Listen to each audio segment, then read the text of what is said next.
Mr. President, what's your reaction to the intelligence reports saying that the Iranian nuclear sites were only partially devastated, not entirely? Yeah, well, they said it was actually, the report said it could have been they don't know. I mean, they did a report.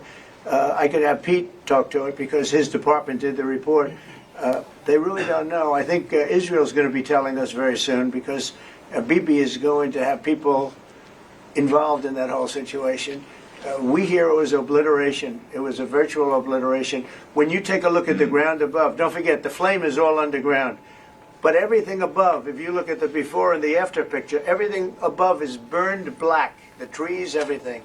There's one building, but that's a building that sunk substantially into the granite, so that, you know, the fire goes right over it. I believe it was total obliteration.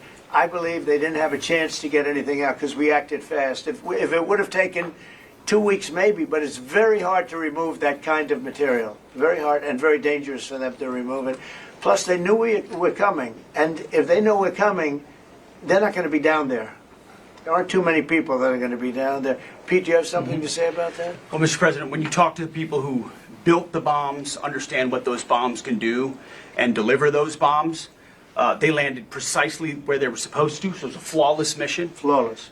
Right down where we knew they needed to enter, and given the 30,000 pounds of explosives and capability of those munitions, it was devastation underneath Fordo. And the amount of munitions, 6 per location, any assessment that tells you it was something otherwise is speculating with other motives. And we know that because when you actually look at the report, by the way, it was a top secret report, it was preliminary, it was low confidence. All right, so this isn't, you make assessments based on what you know. They said it could be very devastating, very serious. Moderate to severe, and we believe far more likely severe and obliterated. So this is a political motive here. Is there a leak investigation?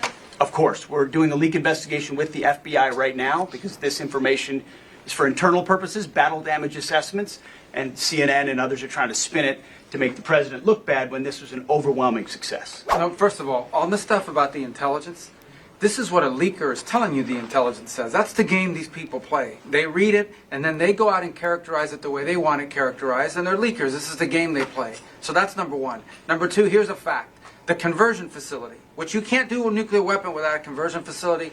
We can't even find where it is, where it used to be on the map.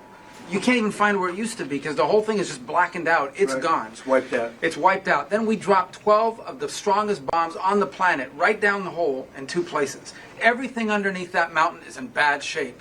And I refer you to the statement of the IAEA, Mr. Grossi. You know what he said? He said there was Iran, the way it looked the day before the attack, and what their nuclear program looks like now. 2 very different things. They are way behind where they were just 7 days ago. Now, anything in the world can be rebuilt, but now we know where it is. And if they try to rebuild it, we'll have options there as well. But all this leaker stuff, these leakers are professional stabbers. That's what they are. They go out and they read this stuff, and then they tell you what it says. See, and that's what I've been talking about. Yes, we're going to go over there and bomb their nuclear facilities, but that's not going to stop them from rebuilding. So we should be getting the root cause of making actual peace with the leaders there.